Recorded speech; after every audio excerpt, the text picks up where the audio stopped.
유산소 운동하고 근력 운동 둘 중에 무엇부터 하는 게 좋을까요? 네, 이게 어렵긴 하는데요. 퍼펙트한 건 같이입니다. 병행. 유산소와 근력. 근데 만약에 이걸 우선순위를 정하라고 하면 제가 볼 땐 근력이 조금 먼저일 거예요. 특히 러닝을 전제로 했을 땐. 걷는 거부터 하면 되는데요. 러닝을 기본으로 했을 때는 걷기보다 한 발에 들어가는 체중이 3배 정도가 올라가거든요. 그럼 제가 80kg면 240kg이 제 다리에 한쪽 발에 들어오게 되는데 견딜 힘이 없으면 무너지게 되거든요. 그래서 그 한 발로 내 체중을 지탱할 수 있는 힘을 가지려면 근력을 먼저 하고 그리고 러닝을 하시면 훨씬 더 안전하게 운동할 수 있습니다. 이거는 일반인뿐만이 아니고요. 프로 선수들도 동일합니다. 그래서 퍼펙트는 유산소와 근력을 동시에 하는데 둘 중에 무엇이 먼저냐라고 하면 근력이 먼저입니다. 중장년층들이 건강을 위해 꼭 해야 하는 운동이 있을까요? 네, 아마 하체 운동하면 호불호가 있긴 할 텐데 대체적으로 제가 일반인들한테 질문 받는 건 하체 운동 하면 바로 스쿼트. 아마 이렇게 하실 텐데 저는 사실은 스쿼트보다는 런지를 훨씬 더 추천합니다. 이유는 스쿼트는 양발이 동시에 움직이기 때문에 우리가 걷거나 뛰는 동작과는 조금 다른 동작을 취해요. 근데 런지를 한번 생각해 보시면 한쪽 발이 앞으로 한쪽 발이 뒤로 걷는 동작과 아주 유사하고요. 그 다음에 우리가 오늘 이야기하는 슬로우 조깅, 러닝과 아주 유사합니다. 그리고 마지막은 계단을 올라가는 동작과 아주 비슷합니다. 그래서 저는 만약에 하체 운동에 제 1번을 꼽아라 그러면 런지를 추천드립니다. 계단 오르기는 걷기보다 운동 강도가 높다고 하는데요. 그렇다면 몸의 부담은 줄이고 효과는 극대화하는 계단 오르기 자세는 무엇인가요? 네, 계단 오르기가 요새 조금 관심들이 많아지고 있는데요. 이 계단 오르기가 일반 평지를 걷는 것보다 당연히 운동 강도가 2~3배는 강해지거든요. 그래서 무릎이 안 좋거나 발목, 허리가 안 좋은 분들은 사실은 계단을 좀 피하려고 합니다. 하지만 계단을 피해서는 삶의 질이 높아질 수가 없어요. 우리 생활에 계단이 너무 많거든요. 그래서 우선은 계단을 적극적으로 정복했으면 좋겠고요. 정복하려면 바로 걸어야 하거든요.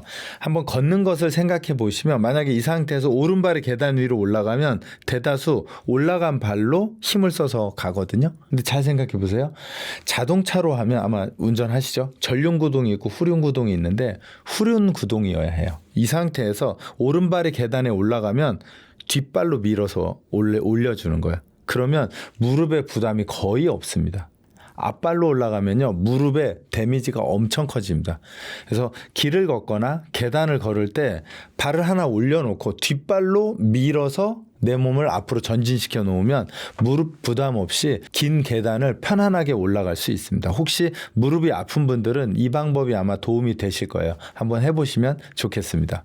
이제 나이가 들수록 운동은 필수인데요. 중년 이후에 운동을 할 때 적정 운동 횟수와 시간은 어느 정도인가요? 이걸 조금 구분을 하면 좋을 것 같은데요. 나는 운동을 하나도 안 했어. 한 번도 안 해봤어. 이제 시작할 거야. 그러면 매일 조금씩 하는 겁니다. 5분, 10분. 근데 나는 근력 운동도 좀 했고 유산소 운동도 좀 했어 라고 하는 분들은 근력 운동을 주 2회 그 다음에 유산소 운동을 주 2회 그러면 합이 4번이 되죠. 근데 만약에 이 중에서 나는 근력이 좀 부족한 것 같아. 그러면 근력을 주 3회 하시고 나는 숨이 자꾸 차는 거 보니 심폐지구력이 약한 것 같아. 그러면 유산소 운동을 3회로 늘려주시면 돼요. 그래서 주 5회를 하는 게 가장 퍼펙트합니다. 근데 문제는 이제 운동을 시작하는 분이 이렇게 해버리면 너무 힘드세요. 운동 강도 줄이고 매일 조금씩 그리고 초급자들은 하루에 막 50분 1시간 하지 마시고 5분 10분씩 하시고요. 중상급자들은 한 번 운동할 때 그래도 50분 전후는 하셔야 트레이닝이 됩니다. 그래서 초급자와 중급자에 따라서 이런 선택을 해 가시면 아마 건강하게 운동을 하실 수 있을 것 같습니다. 공복 운동과 식후 운동 중에 다이어트 효과를 극대화하기 위해서는 어떤 게 더 좋은가요? 기본적으로 공복과 식사 후로 보면은 저는 개인적으로는 식사 후에 운동을 추천드립니다. 특히 이제 혈당을 기준으로 봤을 때 우리가 음식을 섭취하면 그 섭취한 음식이 대략 30분 전후부터 소화가 되면서 이게 혈당으로 특히 탄수화물 같은 경우는 빠르게 전환이 되거든요. 그 시간에 움직여주면서 혈당을 관리해주면 우리 몸에 염증도 떨어지게 되고 고지혈증이나 이런 체중을 낮춰주는 역할을 하기 때문에 식후에 가능하면 가볍게 운동을 하는 걸 추천드리고요. 만약에 운동 강도를 높이려면 식전에 하시거나 식사 후에 한다면 2시간이나 3시간 후에 하셔야 됩니다.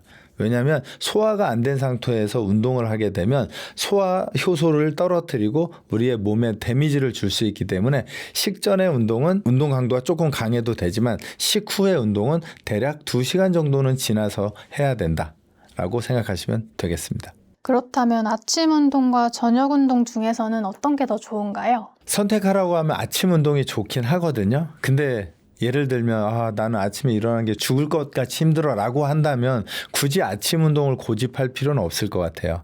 그러니까 내가 출근을 하거나 업무 시간에 지장이 되지 않아야 지속적으로 운동을 할 수 있는데요. 아침 운동이 좋으니까 나는 아침형 인간이 아닌데도 막 아침에 무리해서 할 필요는 없을 것 같아요. 오히려 저녁 시간대가 조금 더 여유가 있다면 물론 잠을 자기 2시간 이내에는 고강도 운동을 하면 안 되지만 저녁 시간에 하는 것도 괜찮습니다. 하지만 만약에 아침에 일찍 일어나서 활동하신다면 그 시간이 가장 좋다고 생각합니다.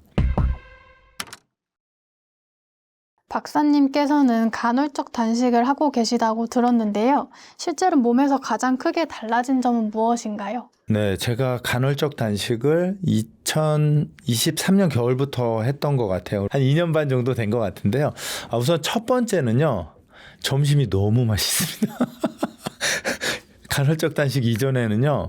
그냥 때가 돼서 밥을 먹었어요. 근데 간헐적 단식을 제가 아침만 안 먹거든요.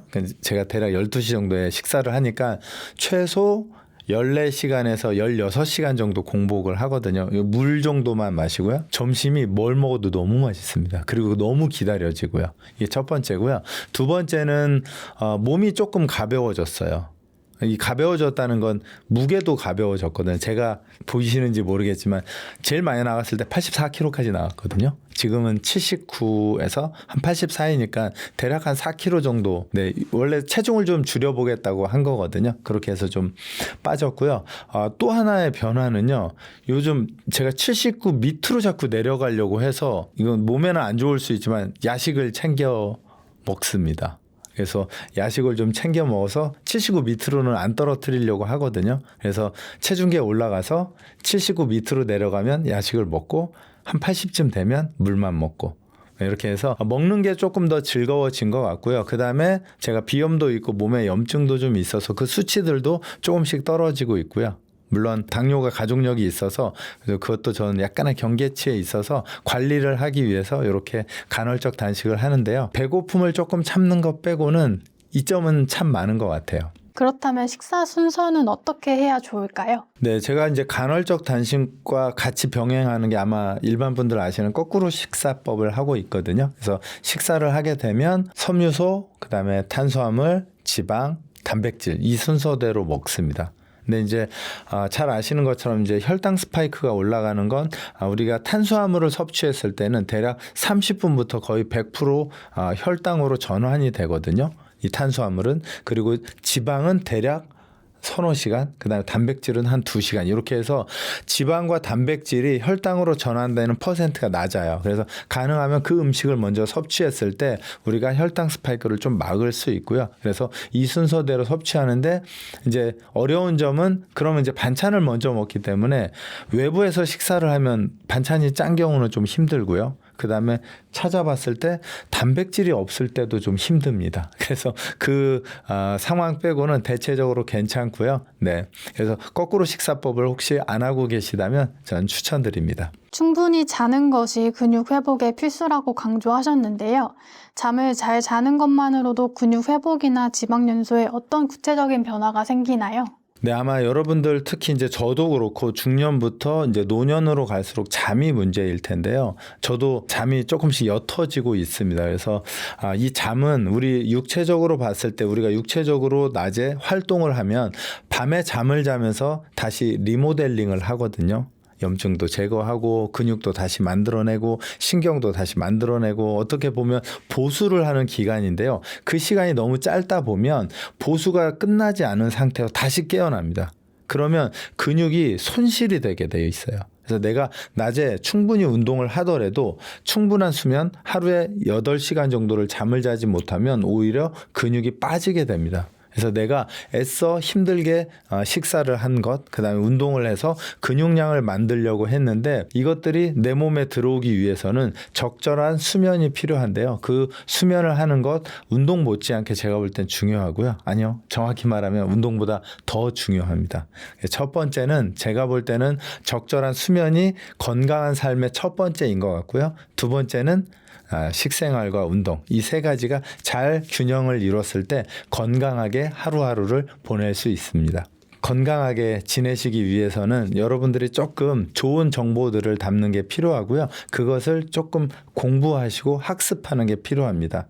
왜냐하면 저도 그렇지만 여러분도 몸이 전 재산이거든요. 이 전 재산을 지키기 위해서는 여러분들이 주식 투자하는 것처럼 어떤 게 좋은지 나쁜지를 좀 구분할 수 있는 눈을 가졌으면 좋겠고요. 그런 도움을 드리기 위해서 이렇게 출연을 해서 이야기를 했습니다. 조금 더 학습하고 공부하셔가지고 건강하고 좀 더 활기찬 노후 또는 노년을 맞이할 수 있도록 도움을 드리고 싶습니다. 제가 이번에 100년 쓰는 몸을 만드는 걷기와 달리기라는 책을 썼습니다.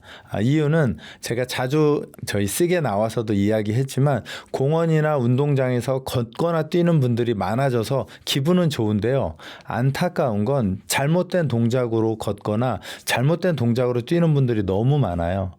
그렇다면 내가 건강하려고 했던 모든 행동들이 반대로 부상을 일으키는 원인이 되거든요. 그래서 이런 부분들을 조금 더 도움을 드리고 싶어서 책을 썼습니다. 혹시 자세한 운동법들을 보고 싶으시면 QR코드로 저희가 동영상으로 만들었으니까요. 한번 보고 따라해 보시면 도움이 되실 것 같습니다.